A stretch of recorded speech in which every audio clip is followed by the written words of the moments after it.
என் வாழ்க்கையில் என் கர்த்தர் ஒரு நல்ல தகப்பனாயிருக்கிறார்.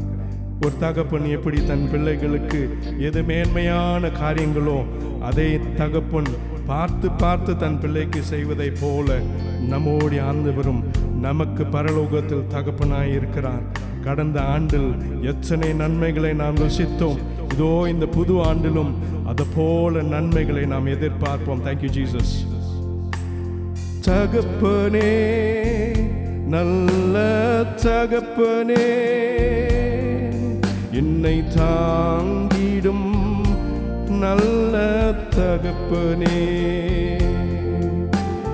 தகப்பனே, நல்ல தகப்பனே,